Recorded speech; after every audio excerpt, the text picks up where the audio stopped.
بسم اللہ الرحمن الرحیم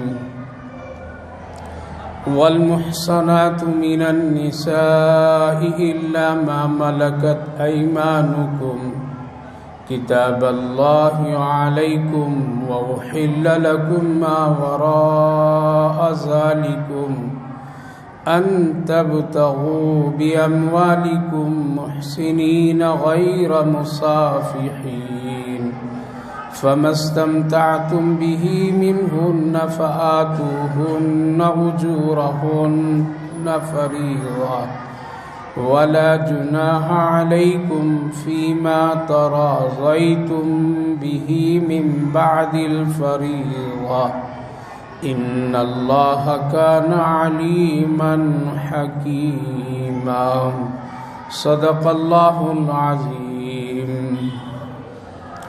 والمحصنات من النساء إلا ما ملكت أيمانكم، اور ایسی عورتوں سے بھی نکاح کرنا حرام ہے جو کسی کی وہ بیوی ہو، ہاں باندیوں سے جس کے بارے میں تمہارے لیے اللہ نے جائز کیا ہے، لکھ دیا ہے کتاب میں۔ اس کے علاوہ تمام عورتیں تمہارے لیے حلال ہے، نکاح کرو جس سے تمہیں پسند ہو، اپنے مال کے ذریعے سے پاک دامنی کے لیے، نہ کہ موج و مستی کے لیے۔ فمستعتم به منهن فاتوهن، پھر جب تم ان سے فائدہ اٹھاؤ تو ان کا دین مہر ادا کرو، اور کوئی حرج نہیں ہے کہ اگر آپس میں خوشدلی کے ساتھ کچھ طے ہو جائے۔ ان اللہ کان علیما حکیما، اللہ تعالیٰ جاننے والا ہے اور بڑی حکمت والا ہے۔ بھائیو اور بزرگوں، گزشتہ ہفتہ الحمدللہ چوتھا جز مکمل ہوا تھا، جس کی آخری آیات میں اللہ رب العالمین نے بتایا تھا کہ فلاں فلاں ان عورتوں سے، ان رشتوں سے آپس میں نکاح کرنا حرام ہے،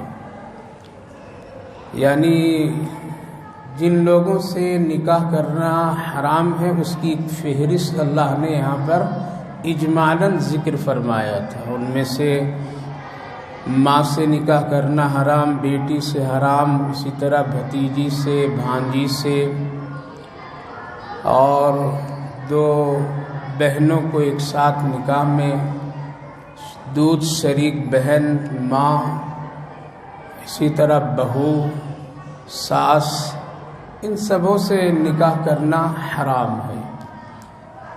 تو اس سلسلے کی ایک کڑی جو اب 5ویں جز میں بھی اللہ نے ذکر فرمایا، اور یہاں سے فرمایا والمحصنات من النساء، یعنی ایک عورت کسی کی ابھی بیوی ہے تو کسی مرد کے لیے جائز نہیں ہے کہ جب تک کہ وہ عورت کسی کے نکاح میں ہو تو اس سے نکاح کر لے کوئی دو، یعنی ایک عورت سے دو مرد نکاح نہیں کر سکتا ہے۔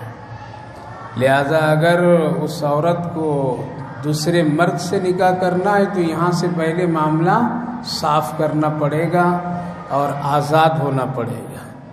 لیکن کوئی مرد اگر کسی کی بیوی رہتے ہوئے اگر اس سے نکاح خفیہ، اعلانیہ یا کسی بھی زور و زبردستی سے وہ کر لے تو یہ نکاح حرام ہے، یہ نکاح جائز نہیں۔ اس طرح کی زندگی زنا کی زندگی ہوتی ہے جو نہایت ہی خطرناک اور گناہ کا معاملہ ہے۔ اس سے یہ پتہ چلا کہ ایک وقت میں ایک عورت ایک ہی مرد کے بیوی ہو سکتی ہے، دو کا نہیں ہو سکتی۔ مردوں کے لیے اللہ نے مصلحتاً حکمتاً وہ 4 نکاحوں کی اجازت دی، اس میں بڑی حکمت ہے، اور اس کے سلسلے میں خود قرآن و حدیث میں اللہ نے اس کے فوائد کو ذکر کیا ہے، لیکن ایک عورت کے لیے گنجائش نہیں ہے۔ آج دنیا میں بہت سارے لوگ اس برابری کے چکر میں یہ کہا کرتے ہیں کہ یہ اسلام کا انصاف نہیں ہے، یعنی جس طرح مردوں کے لیے کئی عورتوں سے نکاح بیک وقت جائز ہے تو عورت کے لیے بھی یہ گنجائش ہونی چاہیے کہ ایک ہی وقت میں وہ 2-3 مردوں سے بھی نکاح کر لے اور شوہر بنا لے۔ اگر ایسا ہوتا اور یہ اجازت اسلام کی طرف سے مل جاتی تو اس میں بہت ہی نقصان ہے، جھگڑے اختلاف ہے۔ ایک اگر بچہ پیدا ہوا تو 3 لوگ اس کے دعوے دار ہوں گے، 2 ان کے دعوے دار ہوں گے، تو مشکل ہوگا، حسب و نسب اور خاندان بن نہیں پائیں گے، آپس میں رنجش، دشمنی، سارے مسائل پیدا ہو جائیں گے۔ لہذا اس حکمت کی بنیاد پر اللہ نے ایک عورت کو ایک ہی شوہر سے نکاح اور اس کے ساتھ زندگی گزارنے کا حکم دیا ہے۔ اس کے علاوہ تمام عورتوں سے نکاح کے لیے جو شرائط ہے اسلام کا جائز ہے۔ لہذا اس سے ایک بات اور یہ پتہ چلا کہ اگر خفیہ طور پر میں کوئی مرد کسی کی بیوی سے اس طرح کا رابطہ کرتا تو یہ بھی جائز نہیں، حرام ہے۔ جیسے آج کل کے حالات میں رہتے ہوئے اس طرح کی کیفیت پیدا ہوتی ہے جہاں پر جان کے بھی خطرے، مال کے بھی خطرے، عزت آبرو کے خطرے، یہ ساری چیزیں ہوتی ہیں۔ لہذا خفیہ طور پر بھی تعلقات پیدا کرنا اسلام اس کی اجازت نہیں دیتا ہے۔ ایک مسئلہ۔ دوسرا مسئلہ قرآن کریم میں نکاح کے سلسلے میں یہ بتایا اللہ، نکاح ہمیشہ کرو تو پاک دامنی کے ارادے سے کرو، اپنی جائز خواہشات کی تکمیل اور ایک خاندان کو وجود میں لانے کے لیے کرو، نہ کہ موج و مستی، نہ کہ تفریح، نہ کہ ایک وقتی طور پر ایسا نکاح کرنا، اس نیت سے کرنا، یہ بھی جائز نہیں ہے۔ لہذا نکاح میں ہمیشہ یہ نیت ہونی چاہیے کہ ہمیشہ کے لیے ہم کر رہے ہیں، 6 مہینے کے لیے نہیں، 3 مہینے کے لیے نہیں، ٹائم پاس کرنے کے لیے نہیں۔ لہذا اس طرح کے نکاح اسلام میں کوئی گنجائش نہیں ہے، اللہ تعالیٰ صاف فرمائے۔ لہذا ایک فرقے کے لوگ اس وقت میں ہیں جو مسلمان کہلاتے ہیں اور مسلمان کے دعویٰ بھی کرتے ہیں، وہ کہتے ہیں کہ نہیں، اگر کوئی آدمی وقتی ٹائم کے لیے بھی اگر نکاح کرنا چاہے اور اپنی خواہشات پوری کرنا چاہے پیسے دے کر کے تو کر سکتا ہے۔ اس نکاح کو نکاح متعہ کہتے ہیں، یعنی وقتی فائدہ اٹھانا۔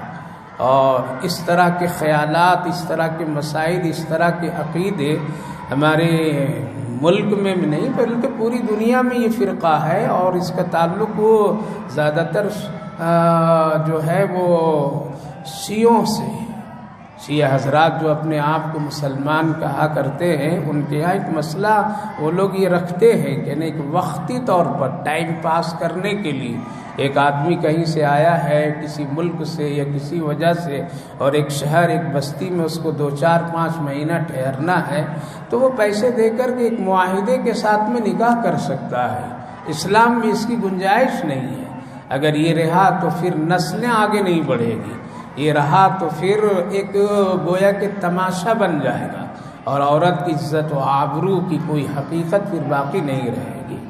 اسی طرح سے دوسرے مذہب کے لوگ بھی یہی کہتے ہیں کہ نکاح کوئی ضروری نہیں ہے، انسان کے ایک فطری چیز ہے خواہشات پوری کرنے کے لیے، لہذا وہ کبھی بھی کہیں بھی کسی کے ساتھ میں پوری کر سکتا ہے۔ اس کے لیے اتنا سارا جھنجھٹ، اتنی ساری پریشانیاں ڈالنے کی کیا ضرورت ہے؟ لہذا آج بہت سارے ایسے لوگ ہیں دنیا میں، ماڈرن قسم کے لوگ، جو لوگ نکاح کی کوئی اہمیت اور ان کے نزدیک کوئی حقیقت نہیں، بلکہ جہاں جب ضرورت پڑے تجھے تو اپنا کام پورا کر لو، اس کے لیے کوئی مشقت اٹھانے کی ضرورت نہیں۔ اللہ تعالیٰ نے قید لگائے فَمَسْتَعْ بِأَمْوَالِكُمْ مُحْسِنِينَ غَيْرَ مُصَافِحِينَ، غیر مصافحین۔ سنو، نکاح موج و مستی کے لیے نہیں، ٹائم پاس کرنے کے لیے نہیں، دل لگی کے لیے نہیں، بلکہ یہ تو اللہ کا بنایا ہوا قانون ہے، اس کے تحت میں تم اپنے نکاح کو منعقد کرو۔ تیسرا ایک مسئلہ اللہ رب العالمین نے اور اسی جز کے ان چند آیات میں ارشاد فرمایا، اگر نکاح ایک آدمی مالدار ہے یا وسعت ہے لیکن اس کے کفو ہم برابری کا نکاح کر نہیں سکتا وہ کسی وجہ سے، یعنی اپنے کوالٹی، اپنے لیول اور اپنے مطابق کہ ہم مالدار تو ہم مالدار ہی عورت لائیں، لیکن ایک وقت ایسا ہے کہ وہ ہو نہیں پا رہا ہے، تو اللہ رب العالمین نے فرمایا اس سے کم درجے کا کر لو، اس سے بھی ہوا تو اور کم درجے کا کر لو، لیکن جائز راستہ اختیار کرنا اپنی خواہشات پوری کرنے کے لیے، اور اگر تمہارے پاس استطاعت نہیں ہے تو پھر ابھی نکاح مت کرو. کیوں؟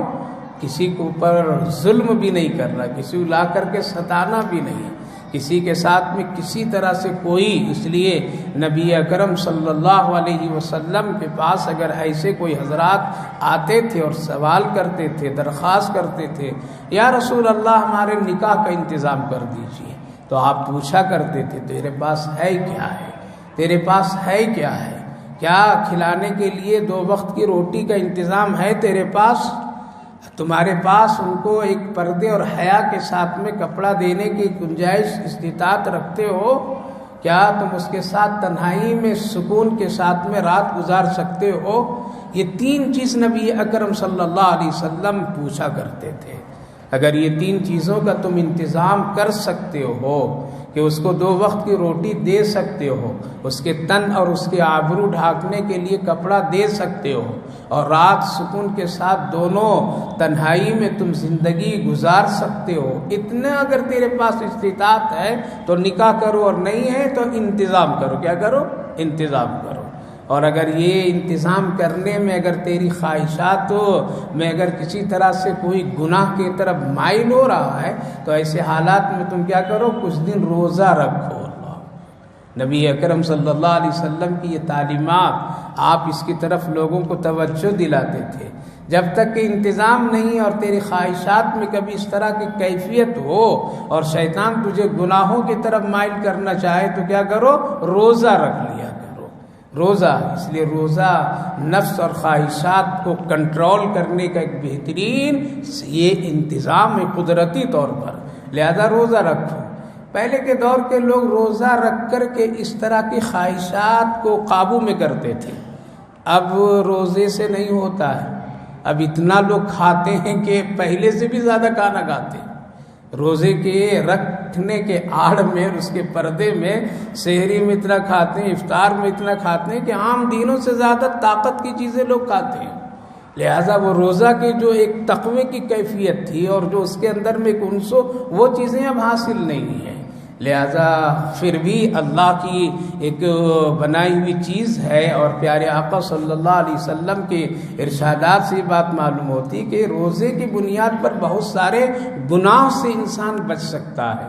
تو نبی اکرم صلی اللہ علیہ وسلم نکاح والوں سے ہی پوچھا کرتے تھے روٹی کا انتظام، کپڑے کا انتظام اور سکون کے ساتھ رات گزارنے کا انتظام اگر ہے تو الحمدللہ. بعض صحابہ میں سے ایسے ہوتے تھے جو کہتے تھے یا رسول اللہ آپ ہی انتظام کر دیجئے، نہیں ہے، خطرہ ہے کہ کہیں گناہ میں ہی مبتلا نہ ہو جاؤں. تو آپ صلی اللہ علیہ وسلم کے پاس اگر کوئی گنجائش کی کیفیت ہوتی تھی اور کوئی صحابی اگر اس کے لیے تیار ہوتے تھے تو آپ انتظام بھی فرما دیتے تھے. اس سے یہ پتہ چلا کہ معاشرے میں ایسے لوگوں کا نکاح کے لیے انتظام کرنا بھی ایک نبی کی سنت ہے اور انسانی ہمدردی ہے گناہوں سے بچانے کے لیے.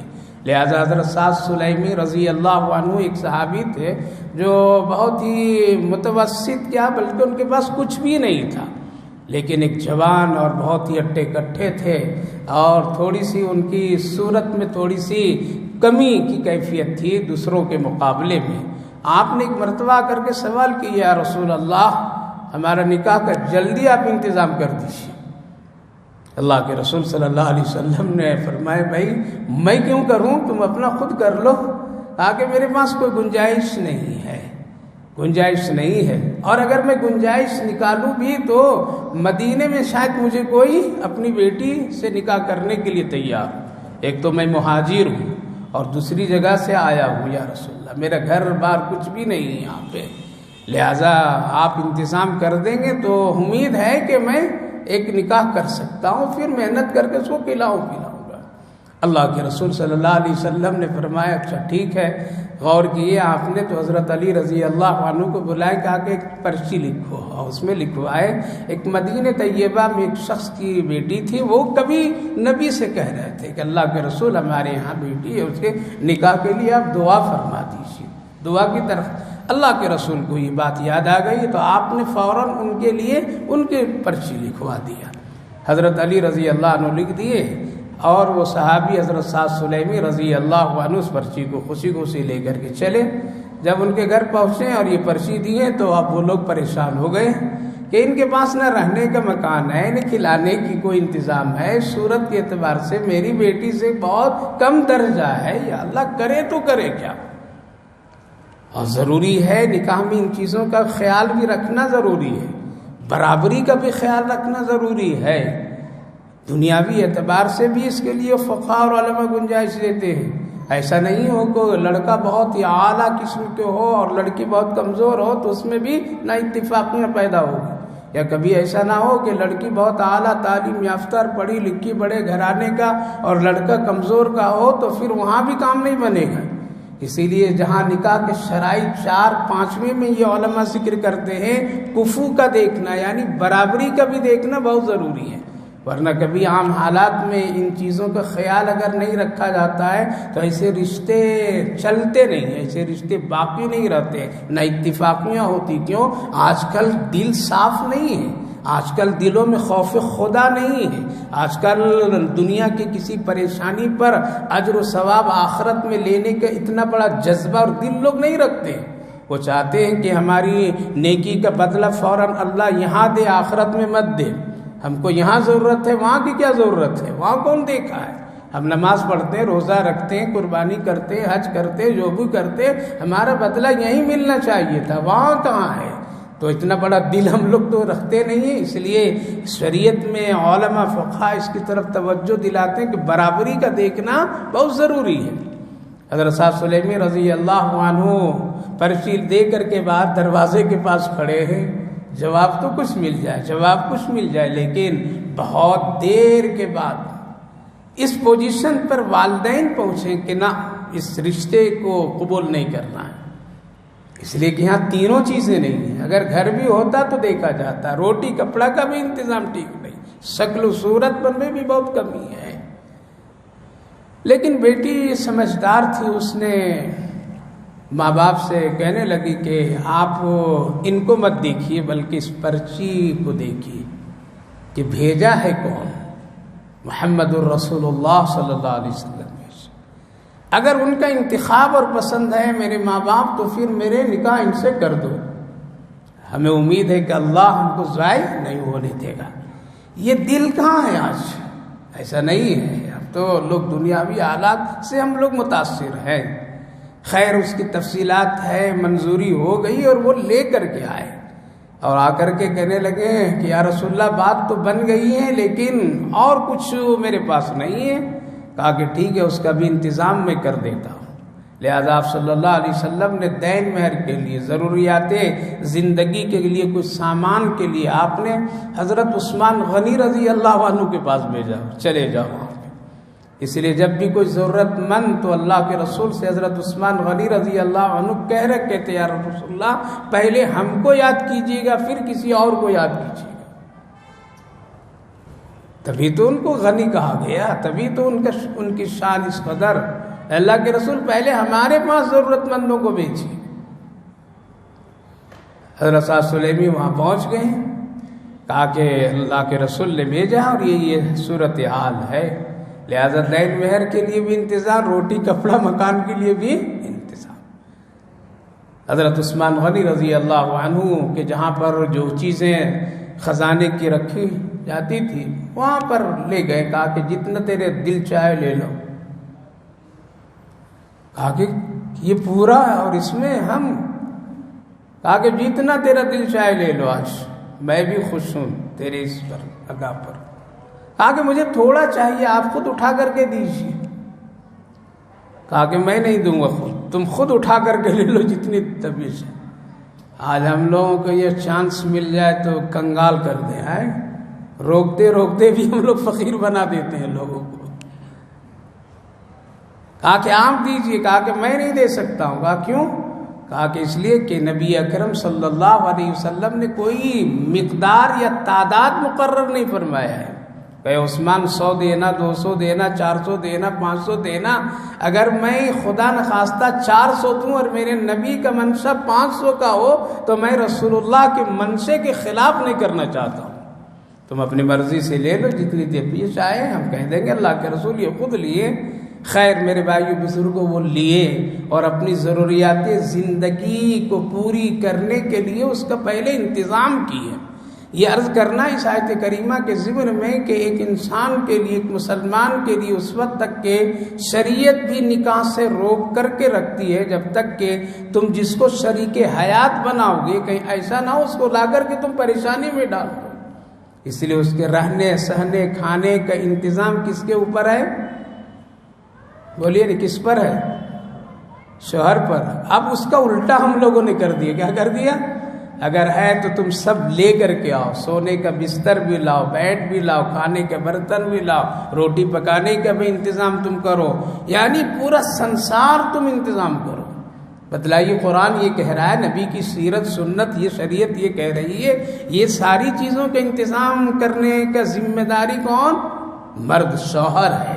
ہم نے اس کی ذمہ داری کو دوسرے پر یعنی عورت پر ڈال دیا، تو گویا کہ شریعت سے ایک بغاوت ہے، شریعت کے خلاف ہے، شریعت کی سنت کے خلاف ہم لوگ یہ عمل کرتے ہیں۔ یہ گناہ ہے یا نہیں؟ گناہ یہ گناہ ہے جو بالکل کھلے طور پر ایک مسلمان کرتا ہے، پڑھے لکھے لوگ کرتے ہیں، جاننے والے لوگ کرتے ہیں، جبکہ حکم خدا یہ ہے، اللہ کے رسول کی تعلیم و تربیت یہ ہے، روٹی کپڑا مکان کا انتظام کی ذمہ داری مرد پر ہے نہ کہ عورت پر ہے۔ اللہ کے رسول صلی اللہ علیہ وسلم انتظام کروا کر کے نکاح کا عمل طے فرماتے تھے۔ تو اس آیت کریمہ کے ضمن میں اللہ فرمایا، اگر استطاعت ہے تمہارے پاس تو نکاح کرو، نہیں استطاعت ہے تو ابھی رک جاؤ، انتظام کرو، اور اپنے ہم برابر والے سے کیا کرو، چھوٹا بڑے سے اعلیٰ درجے والے سے نہ کرے، ورنہ اس میں بھی پریشانی۔ اعلیٰ درجے والے کمزور طبقے کے لوگوں سے نہ کرے، اس میں بھی پریشانی۔ نہیں، دل لگ گیا تو یہ اس سے کہ پریشانی تو آئے گی۔ ہمارے استاد محترم ایک قصہ واقعہ سنائے کرتے تھے، اور ایک بڑے عالم دین نے ایک عربی کتاب میں اس واقعے کو نقل بھی کی ہے کہ ایک بادشاہ کا شہزادہ ایک کمزور مانگنے والی کی بیٹی پر اس کی نگاہ پڑ گئی۔ بڑی حسین اور خوبصورت تھی، حسن و جمال کا دینے والا کون ہے؟ اللہ ہے۔ وہ کبھی جھوپڑیوں میں بھی حسن کو دے دیتا ہے، اور کبھی محلوں میں بھی کالے کلوٹے اندھے بہرے پیدا کر دیتا ہے۔ دل لگ گیا، نکاح کا انتظام ہو گیا، نکاح ہو گیا۔ نکاح کے ساتھ اس کو اپنے گھر میں اپنی بیوی کی حیثیت سے ایک غریب بیٹی، فقیر کی بیٹی کو اپنے گھر میں بیوی بنا کے شہزادی کی طرح لے آئے۔ اب لانے کے بعد میں یہ محل، یہ سارا انتظام، یہ سارا سسٹم اس کے لیے ایک نئی چیز تھی، زندگی کے ایک عجیب و غریب کی حالات اس سے سامنا کرنا پڑ رہا تھا، لہذا کھانا پینا نہیں کھا ملتی تھی، بڑی پریشانی۔ اعلیٰ سے اعلیٰ درجے کی بہترین کھانے پینے کی چیزیں اس کے سامنے پیش کیا جائے تو وہ کھاتی نہیں تھی، اگر کھاتی بھی تو بہت مختصر۔ صحت اس کی کچھ دنوں کے بعد میں نہ کھانے کی وجہ سے کمزور ہونے لگی۔ شہزادہ بادشاہ کا بیٹا تھا، بادشاہ لوگ تھے، جلدی سے ملک کے ماہرین، نفس و دماغ ساری چیزوں کے ماہرین کو بلایا گیا۔ آخر یہ میری بیوی کھاتی کیوں نہیں ہے؟ آخر اس کو اتنا عمدہ قسم کا کھانا پینا دیا جا رہا ہے لیکن پھر بھی یہ کیوں نہیں کھاتی ہے؟ کیا اس میں کوئی بیماری ہے؟ کیا ذہنی تناؤ ہے؟ نفسیاتی مریض تو نہیں ہے؟ یا اس کی کیا ہے؟ طرح طرح کے لوگ اس کو دیکھیں، تجربہ کیے، لیکن پتہ چلا کہ کچھ بھی نہیں ہے، سب ٹھیک ہے، پھر کھاتی کیوں نہیں؟ تو ایک مولوی صاحب کو بھی بلایا گیا کہ آپ بھی دیکھ لیجیے ذرا، کچھ تو جن ان کا تو اثر تو نہیں ہے۔ انہوں نے کہا کہ نہ جن ہے، نہ بھوت ہے، نہ کچھ بھی نہیں ہے، اس کا ایک علاج ہے، میں جیسا کہتا ہوں ویسا کرو، اس کے کھانے کا انتظام، لہذا بڑے ہال میں کھانے کا اس کا انتظام کرو، اور کاؤنٹر سسٹم بناؤ۔ کیا بناؤ؟ روٹی ایک جگہ پر رکھو، سالن ایک جگہ پر رکھو، فلاں فلاں فلاں 8-10 کاؤنٹر ٹائپ کا بنا دو، جیسے ہم لوگ وہ فضول کھانا چلتے پھرتے جو شادیوں میں اور کہیں پہ پلیٹ لے لے کھاتے ہیں نا، تھوڑا یہاں سے لیا، تھوڑا یہاں سے لیا، تھوڑا یہاں سے لیا، یہ کیا؟ یہ فقیروں کا کھانا ہے، یہی تو کرتے فقیر لوگ، تھوڑا اس گھر سے روٹی لے لیا، اس کے گھر سے سالن مانگا، اس کے گھر سے کچھ مانگا، یہ سب وہی ہے، جو آج ماڈرن دعوت، بہترین دعوت ہم لوگ جس کو کہتے ہیں، ایک بیچارہ اتنا اچھا پڑھا لکھا آدمی، گھر کا بزرگ آدمی، ایک پردہ حیا والی عورت وہ پلیٹ لے کر کے کاؤنٹر اور اسٹائلوں پر جا رہی ہے، مجھے آئس کریم دے دو، مجھے یہ دے دو، مجھے یہ دے دو۔ ارے یہ کیا تماشا بنا لیا لوگ۔ لہذا اس مولوی صاحب، حکیم صاحب نے کہا کہ اسی طرح کاؤنٹر سسٹم بنا دو، تھوڑا یہاں تھوڑا یہاں تھوڑا یہاں، اور پھر ان کو کھانے کے لیے دے دو، ایک ہاتھ میں پلیٹ دو اور پھر وہ ان کو دے دو، یہ تمہارا کھانا یہاں سے یہاں تک انکاؤنٹر ہو۔ اب وہ لڑکی جو بیوی جو تھی شہزادی کے طور پر، رانی کے طور پر، اب پلیٹ لی، اس کاؤنٹر سے تھوڑا، اس کاؤنٹر سے تھوڑا، بہت مزے سے کھانا شروع کر دی، خوب کھاتی تھی۔ اب کوئی پریشانی نہیں، بلکہ اب کہنا نہیں پڑتا تھا تم کھاؤ، بلکہ اپنے شوق سے اور زیادہ کھایا کرتے تھے۔ سارے لوگ پریشان، گھر والے، رہے یہ کیا ہو گیا؟ مولوی صاحب، حکیم صاحب سے پوچھا گیا کہ آخر یہ آپ کیا کیے کہ آج بہت کھا رہی ہے، کیا وجہ ہے؟ کہا کہ بھائی تو شہزادہ تھا، تو بادشاہ کا بیٹا تھا، اعلیٰ پوزیشن کا آدمی تھا، محل میں رہنے والا تھا، یہ فقیر کی بیٹی تھی، یہ تو 10-20 گھروں سے مانگ مانگ کر کے کھاتی تھی، ابھی اس کے ذہن میں، اس کی کیفیت میں، دل و دماغ میں وہی چیز رچی بسی ہوئی ہے، یہاں تم دسترخوان پر سجا کر کے دے رہے ہو تو اس کو اچھا نہیں لگ رہا ہے، لہذا تھوڑا یہاں سے لیتی تھی، سمجھ میں آ رہا ہے کہ اس کے گھر سے لیا، اس کے گھر سے لیا، اس کے گھر سے لیا، لہذا وہ جو نفسیاتی طور پر اس کو دل و دماغ میں جو 50 گھروں کی روٹی کی جو کیفیت ہے، وہ اب اس کو کاؤنٹر کی شکل میں ملنے لگی، اس لیے دل بھر کر کے کہا رہا ہے۔ میں یہ عرض کر رہا ہوں، اس قصے کے بعد میں حضرت فرماتے تھے کہ نکاح میں اس کا خیال بھی رکھنا، کیا کرنا؟ خیال رکھنا، ایسا نہیں کہ اعلیٰ درجے والے چھوٹے درجے جو پریشانی کا سبب بن جائے، چھوٹے درجے والے اعلیٰ درجے والے کے یہاں چلے جائے تب بھی پریشانی کا، مسلمان غیر سے نکاح کر لے گا تب بھی پریشانی، کیونکہ مذہب کے ٹکراؤ ہوگا، خیالات کے ٹکراؤ ہوں گے، عبادات کے ٹکراؤ ہوں گے، رسم و رواج کے ٹکراؤ ہوں گے۔ اسی لیے قرآن کریم میں اللہ رب العالمین نے فرمایا کہ ہمیشہ اس کا خیال رکھنا۔ دیکھیے اللہ رب العالمین ہماری زندگی کو خوبصورت بنانے کے لیے بتا رہا ہے یا نہیں بتا رہا ہے؟ صرف نماز ہی کا حکم دے رہا ہے کہ نماز پڑھنا صرف، روزہ رکھنا صرف نہ، بلکہ اللہ رب العالمین ہماری زندگی کو بہترین، خوبصورت، سکون والی زندگی بنانے کا بھی وہ ترتیب اور حکم دے رہا ہے۔ ایسا تم کرنا۔ تو یہ 3 آیات مبارکہ میں یہ 3-4 مسئلوں کو اللہ رب العالمین نے بڑی وضاحت کے ساتھ بیان کیا۔ آج اگر اس کے مطابق ہمارے معاشرے میں اس کو اگر رکھا جائے تو ہر گھر میں خوشی ہوگی، ہر ایک کی زندگی میں سکون۔ تو پہلی بات تو یہ ہے کہ کسی کی بیوی پر نظر نہیں ڈالنا چاہیے جب تک کہ وہ کسی کی بیوی ہے، اس سے نکاح کا پیغام کبھی نہیں دینا چاہیے، تم اس سے ہٹ جاؤ ہم اپنا لیں گے، یہ اسلام میں جائز نہیں ہے، یہ حرام ہے، ایسا کرنا سخت بدترین بد اخلاقی اور گناہ کے درجے میں۔ دوسرا بات ہے ٹائم پاس کرنے کے لیے کبھی بھی اس راستے کو اختیار نہیں کرنا جیسے دوسرے مکتب فکر کے لوگ کرتے ہیں۔ تیسری بات استطاعت ہے تو نکاح کرو، نہیں تو ابھی انتظام کرو، اس کے لیے بھی محنت کرو، یہ نہیں کہ محنت دوسرے پر ڈال دو اور عورت پر اس ساری چیزیں بوجھ ڈال دو، یہ بھی جائز نہیں ہے۔ چوتھی چیز جو آیت کریمہ میں اللہ نے بیان فرمایا کہ برابری کا برابر خیال رکھنا، ورنہ مسائل پیدا ہو جائیں گے، مسائل پیدا ہو جائیں گے۔ اس لیے ہمیشہ اپنے ہم عمر کا بھی خیال رکھو، تعلیم کا بھی خیال رکھو، اور جاؤ جلالت ساری نیکی اور ساری چیزوں کا بھی خیال کر کے نکاح کا کرنا یہ سکون کا ذریعہ ہے۔ آگے اللہ رب العالمین نے فرمایا کیوں؟ یرید اللہ لیبین لکم ویہدیکم سنن الذین من قبلکم ویتوب علیکم۔ اللہ رب العالمین چاہتا ہے کہ تمہاری تمام ضروریات کی چیزیں، مسائل، عبادات، ایمان، معاملات، معاشرات، جس سے بھی جو تعلق ہے واضح اور آسان کر کے بیان کر دے، تاکہ تم کو سمجھنے اور عمل کرنے میں کوئی پریشانی نہ ہو، ہدایت اختیار کرنے میں کوئی پریشانی نہ ہو۔ اور تم کو بار بار پہلے لوگوں کو طریقہ بھی بتاتا ہے کہ نکاح میں پہلے لوگوں کا کیا طریقہ، صرف تمہارے ہی لیے نہیں ہے، بلکہ حضرت آدم علیہ السلام سے دیکھیں گے تو پیارے آقا محمد الرسول اللہ صلی اللہ علیہ وسلم تک نکاح کا عمل برابر جاری ہے، تو ان پیغمبروں، ان نبیوں، ان رسولوں، نیک لوگوں کا طریقہ بھی اختیار کرنا چاہیے. تو اللہ تعالیٰ تمہارے لیے آسانیاں تلاش کرتا ہے. وَيَتُوبَ عَلَيْكُمْ، اور اللہ تیری طرف توجہ کرتا ہے کہ میرا بندہ آسانی کے ساتھ، سکون کے ساتھ زندگی گزارے. واللہ علیم حکیم. دوسری بات فرمایا اللہ واللہ یرید ان یتوب علیکم ویرید الذین یتبعون الشہوات ان تمیلوا میلا عظیما. اور اللہ چاہتا ہے کہ تم اللہ کی طرف رجوع کرتے رہو، اللہ تم پر توجہ کرتے رہے تاکہ تم ہدایت کے راستے پر برابر رہو. یاد رکھیے ہدایت اللہ کے ہاتھ میں ہے. اگر اللہ ہدایت دیا تبھی ہدایت ملے گی. البتہ ہدایت کی شکلیں اللہ کھول کر کے رکھ دیا ہے. اذان سناتا ہے، مسجد دکھاتا ہے، نیک لوگوں کا راستہ بھی دکھاتا ہے. یہ کیا ہدایت کے راستے ہیں.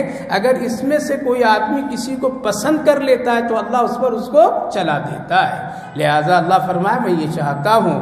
اور دنیا میں ایک طبقہ ہے وَيُرِيدُ الَّذِينَ يَتَّبِعُونَ الشَّهَوَاتِ أَن تَمِيلُوا مَيْلًا عَظِيمًا، کہ وہ چاہتے ہیں کہ تم نفس خواہشات کی اتباع اس قدر کرو کہ وہ تم کو گمراہ کر دیں، مائل کر دیں ایک بڑے گناہ کی طرف، نکاح کے سلسلے میں، خواہشات کی پوری کرنے کے سلسلے میں.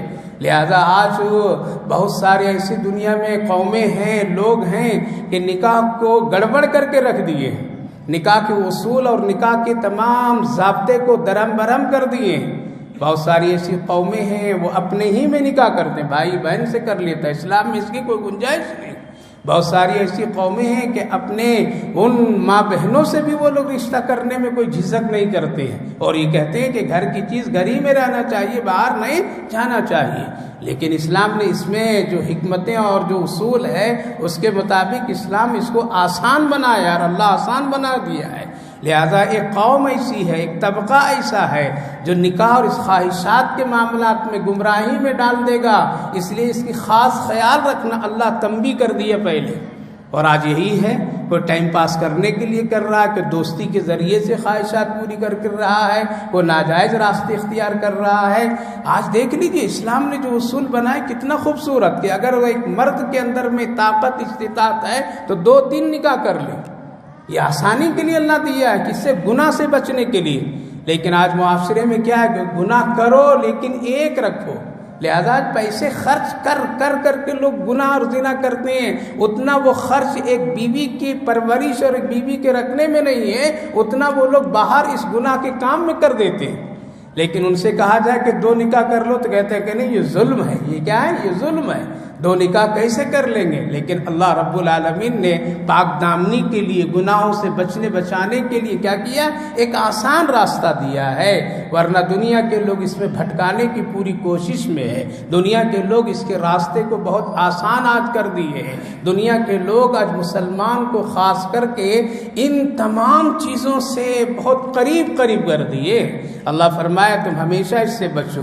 سب سے ایک آخری بات میں اللہ رب العالمین بڑی پیاری فرما رہا ہے، یرید اللہ ان یخفف عنکم. اللہ چاہتا ہے کہ تمہارے مسائل کو اللہ ہلکا کرے. کیا کرے؟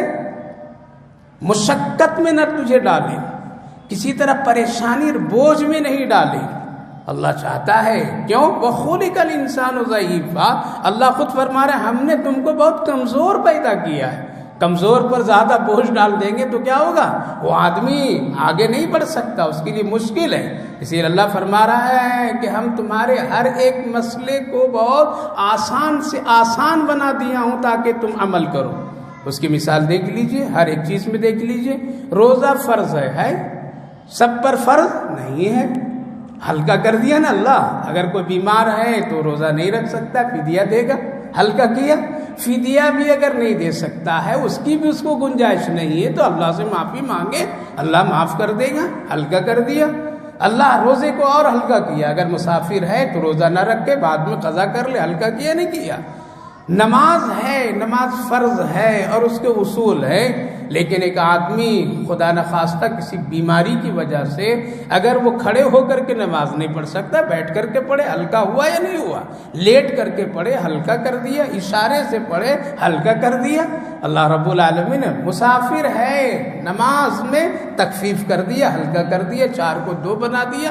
یہ سب کیا چیزیں؟ حج فرض ہے لیکن حج کو اللہ نے آسان کر دیا، کہا کہ اگر مال ہے، جانے آنے کا سفر کا خرچ تیرے پاس ہے اور صحت ہے تب حج کرو، نہیں ہے تو مت کرو۔ 2 چیزیں ہیں، پیسہ ہے لیکن صحت نہیں ہے، حج فرض نہیں ہے۔ صحت ہے، پیسہ نہیں ہے، حج فرض نہیں ہے۔ میرے بھائیو بزرگوں، اللہ رب العالمین نے اپنی عبادت میں بندوں کو کہیں کوئی مشقت میں نہیں ڈالا ہے، کسی طرح کوئی پریشانی میں نہیں رکھا ہے۔ اسی طرح سے نکاح کے اعمال میں دیکھ لیجئے کہ اگر چاہے تو اس کو سخت بنا دیتا اللہ تعالیٰ، لیکن اس کو کتنا آسان سے آسان بنا دیا ہے پیارے آقا صلی اللہ علیہ وسلم کی سیرت اور سنت سے، کہ ہر ایک آدمی اپنے اپنے طبقے میں اپنی اپنی حیثیت سے نکاح آسانی سے کر سکتا ہے۔ اسی لیے نبی اکرم صلی اللہ علیہ وسلم نے اس میں زیادہ کوئی پریشانی اور بوجھ کی کیفیت کو نہیں رکھا، بلکہ آسان، خوشی سے طے ہو جائے الحمدللہ، خوشی سے، اس میں کوئی کسی طرح سے دباؤ نہیں، نہ دین مہر پر دباؤ دیا گیا کہ نہیں اتنا لاکھوں کروڑوں اس کو باندھو، خوشی سے اپنی مرضی سے میاں بیوی جو طے کر لے آسان کر دیا۔ اللہ کے رسول صلی اللہ علیہ وسلم نے نکاح کو بہت آسان بنایا ہے، اس لیے نکاح کو آسان بنایا کہ اس کے پیچھے جو گناہ ہے وہ گناہ بڑا سخت ہے، وہ گناہ اتنا سخت ہے کہ جس سے صرف وہ کرنے والا آدمی متاثر نہیں ہوتا ہے بلکہ اس کے ارد گرد کا پورا ماحول متاثر ہو جاتا ہے۔ اس لیے اس گناہ میں بڑی سختی ہے، اللہ کا عذاب ہے۔ اس لیے اللہ کے رسول صلی اللہ علیہ وسلم نے بہت آسان سے آسان نکاح کی کیفیت کو رکھا، کہیں اس میں شہرت نہیں، کسی طرح بڑے دباؤ نہیں، کسی طرح اس میں بڑے خرچوں کا لانے کا بھی نہیں۔ اسی لیے نبی اکرم صلی اللہ علیہ وسلم اپنے صحابہ کرام رضوان اللہ عنہم اجمعین کو ہمیشہ آسانی کے راستہ نکاح کے سلسلے میں آپ نے بتایا، اور اسی راستے کو لوگ اختیار کیے، اسی لیے ان کا زمانہ بڑا پاک دامن اور پاکیزہ زمانہ کہلایا۔ تو میرے بھائیو بزرگوں، اللہ خود فرما رہا ہے یرید اللہ ان یخففا، ہم چاہتے ہیں کہ تمہارا بوجھ آسان کر دوں، ہلکا کر دوں۔ اللہ رب العالمین دیکھیے کتنا بڑا مہربان ہے، کتنا گناہ کر لیں لیکن اگر توبہ کر لیا تو معافی ہے یا نہیں ہے؟ آسان کیا اللہ نے، اس سے بڑے اور کیا چیز ہے؟ اللہ توبہ کا دروازہ کھول دیا، توبہ کو قبول کرنے کے لیے اللہ تیار ہے۔ بڑے سے بڑے گناہوں کو ایک جھٹکے میں اللہ رب العالمین توبہ کی وجہ سے معاف کر دیتا ہے۔ تو پھر سوچ لیجئے کہ اللہ ہمارے لیے کتنی آسانیاں رکھا ہے۔ اسی لیے فرمایا یرید اللہ ان یخففا۔ آج ہم لوگوں نے عبادت کو بھی مشکل بنا دیا ہے، نکاح کو بھی مشکل بنا دیا۔ اب ایک آدمی مثلا حج کرنے جاتا ہے، کتنا لوازمات طے کرتا ہے، پورے خاندان والوں کو بتانا، دعوت کرنا، پھر یہ سارا سسٹم کرنا، کیوں کرتا ہے بھائی؟ سیدھے جاؤ نے بھائی، ہلکے پھلکے چلے جاؤ نے بھائی، کر کے چلے آؤ نے بھائی۔ اب وہاں جا کر کے مارکیٹنگ بھی ہو رہی ہے، بازار بھی ہو رہے ہیں، بڑی بڑی چیزیں خریداری بھی ہو رہی ہے۔ یہ سب چیزیں سوچ کر کے ایک آدمی جانا چاہتا ہے، نہیں ہوتا ہے تو نہیں کرتا ہے، جبکہ آسان ہے۔ چاہیے جس طرح سے آپ مسجد میں آ جاتے ہیں، فجر کی نماز پڑھا، ظہر کی نماز پڑھا، اسی طرح سے یہاں کو خرچ ہوا، لہذا اسی طرح حج بھی ہے۔ جو ایک سفر کی ضروریات جو حالات کے اعتبار سے ہے اتنا کر لینے میں کوئی مشکل نہیں، لیکن نہیں جانے سے پہلے ہزاروں آدمی کی دعوت دے دینا، پھولا ڈلوا لینا، لے آنا، شہرت کرنا، یہ مشکل میں اور مشکل دیکھیے کتنے بنا لیے ہم لوگوں نے، مشکل ہی مشکل۔ بچہ اگر پیدا ہوتا ہے تو کیا تھا، صرف ایک کان میں اذان تکبیر کہہ دیجئے، نام رکھ دیجئے، قصہ ختم، اور کچھ بھی نہیں۔ اگر ہے تو 7 دن میں استطاعت کے مطابق ہے تو وہ عقیقہ کر لو، نہیں تو وہ بھی ضروری نہیں ہے کہ قرضہ لے کر کے تم عقیقہ کرو، نہیں، کوئی حکم نہیں ہے، بلکہ اس سے روکا گیا ہے۔ لیکن ہم لوگوں نے اس میں کتنے چیزوں کو بڑھا دیا، کتنی چیزوں کو اس میں ڈال دیا۔ نہیں اب آیا ہے تو اس کا پھر عقیقہ بھی ہوگا، چلہ بھی ہوگا، چلہ بھی ہوگا، سب کی دعوت بھی ہوگی، اتنا ہوگا، 40 دن میں ہوگا، 50 دن میں، ارے بھائی اتنا کیوں؟ پھر ہر مہینے سال میں برتھ ڈے کا انتظام ہوگا، یہ کیوں کیا؟ یہ مشکل خود کیا ہے یا نہیں کیا ہے؟ چلیے آدمی مرتا ہے تب بھی مشکل ہی میں ڈال دیتے آدمی، ڈالتا ہے نہیں ڈالتا، مشکل میں ڈال دیا، مشکل میں ڈال دیا اور وہیں سے پریشانیاں شروع ہو گئی۔ حکم تو یہ ہم سب کے آقا نبی اکرم صلی اللہ علیہ وسلم نے ارشاد فرمایا، اگر کوئی سی آدمی کے گھر میں موتا ہو جائے تو ایک ایمان والے کا حق ہے کہ اس موتے کے گھر میں کیا ہے، اس کی تسلی، تعزیت، اس کے کفن دفن میں شریک ہو کر کے اس کا جو شرعی اعتبار سے اس کو رخصت کرنے کا ہے کر دو، بس اتنے۔ اور حکم یہ ہے کہ اس گھر میں 3 دن اس کے رشتہ دار والے لوگ کیا کریں، کھانا بھیجیں۔ کون کھانا بھیجیں؟ رشتہ دار والے بھیجیں کھانا 3 دن، صرف ان کے گھر کے لوگوں کے لیے 3 دن، تاکہ 3 دن ان کے یہاں چولہا نہیں جلے۔ ایک غم کی، ایک انسانیت کی بنیاد پر یہ شریعت کی حدیث بتا رہا ہوں۔ آج کے لوگوں نے کیا کیا، ایسی دعوت، ایسی سامیانہ، پتہ ہی نہیں چلتا ہے کہ یہ نکاح کا ہے یا یہ ولیمے کا ہے یا یہ موتا کا ہے، اتنا لاگو اس پر کر دیا لوگ۔ لہذا یہ بڑھانا کیوں؟ کھانا تو بھیجنا کس کا کام ہے، رشتہ داروں کا ہے، لیکن اسی کے گھر میں پکوا رہے ہیں، اسی کے گھر میں کھا رہے ہیں۔ نہیں حضرت آ رہے ہیں لوگ کیسے بھوکا رہے ہیں، بنگلور میں آ رہے ہیں، اگر اس محلے میں آ رہے ہیں، 1000 ہوٹل ہیں یہاں پہ، کتنے ہیں؟ ایک آدمی جا کر کے کھا کر کے آ سکتا ہے، نہیں یہیں کھائیں گے، یہ سب کیا، یہ شریعت کے خلاف ہے۔ بعض علماء فقہاء کرام فرماتے ہیں میت کے گھر میں کھانا کھانا جائز نہیں ہے، جائز نہیں ہے۔ ان کے گھر 3 دن کھانا بھیجو، ان کے گھر میں 3 دن چولہے مت جلنے دو، ان کے غم اور اس کی کیفیت میں تم برابر شریک رہو۔ لہذا لوگ شان کے ساتھ میں کھانا پکواتے ہیں، یہ کیا، یہ بوجھ اپنے ڈالا، اللہ نے ہلکا کیا تھا، اللہ نے ہلکا کیا تھا، ہم نے اس کو بوجھ کو بڑا بنا دیا، بڑا بنا دیا۔ یہ مسئلہ بول رہا ہوں، یہ قرآن حدیث کی روشنی میں بول رہا ہوں۔ اسی لیے بعض علماء کیوں اس کو روکا، اس میں 2 بڑی حکمتیں ہیں، اس میں 2 بڑی حکمتیں یہ ہیں، وراثت کے مسئلے کی تقسیم بھی اس میں، اور بہت ساری چیزیں ہیں۔ خیر، اللہ نے ہلکا بنایا، ہم نے اس کو کیا کیا، مشکل بنا دیا۔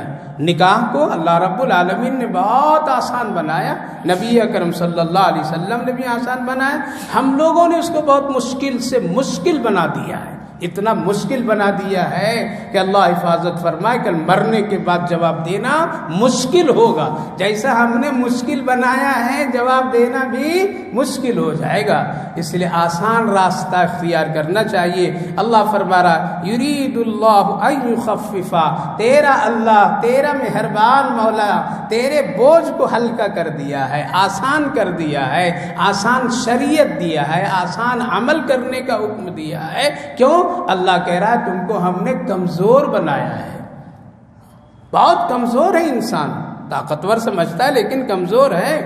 2 دن ابھی بخار آ جائے تو پتہ چلے گا کہ کیا ہے، کتنی طاقت ہے۔ 2 دن اگر پیٹ خراب ہو جائے تو پتہ چلے گا کتنی طاقت ہے۔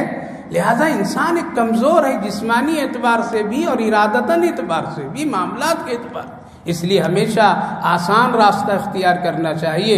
اللہ فرمائے یرید اللہ ان یخفف عنکم وخلق الانسان ضعیفا، ہم نے انسان کو جو پیدا کیا بہت کمزور ہے، کمزور ہے، لہذا عبادت میں آسان راستہ اختیار کرنا چاہیے تاکہ کل ہمارے لیے آسانیاں پیدا ہو۔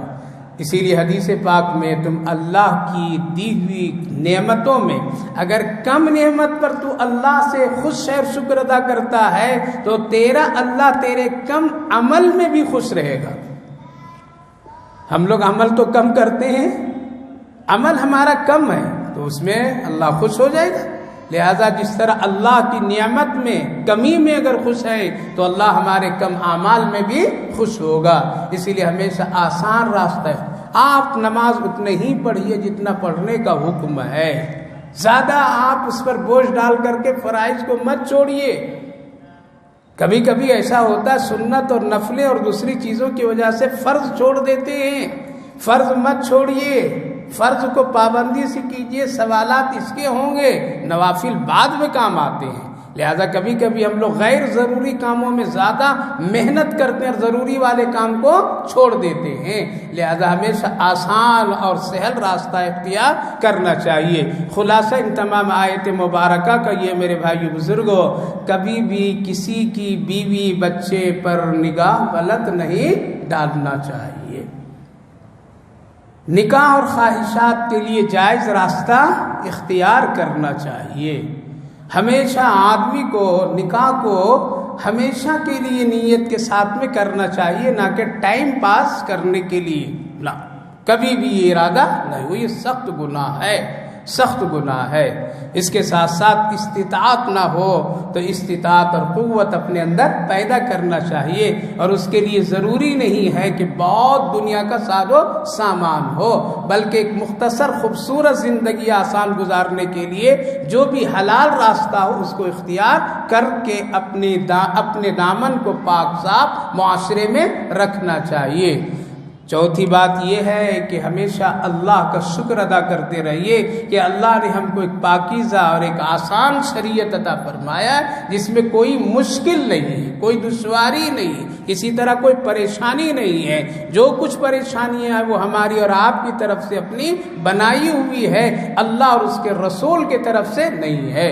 تیسری بات یہ ہے کہ ایسے حالات میں مجبوروں کی بھی مدد کرنی چاہیے اور اس کا انتظام کرنا چاہیے، تاکہ گناہ سے معاشرہ، بدکاری سے معاشرہ کیا ہو، پاک صاف رہے۔ اور یہ اللہ کے رسول صلی اللہ علیہ وسلم کی تعلیمات اور آپ کی سیرت اور آپ کی سنت سے یہ ثابت ہے۔ اللہ ہم سب کو عمل کی توفیق نصیب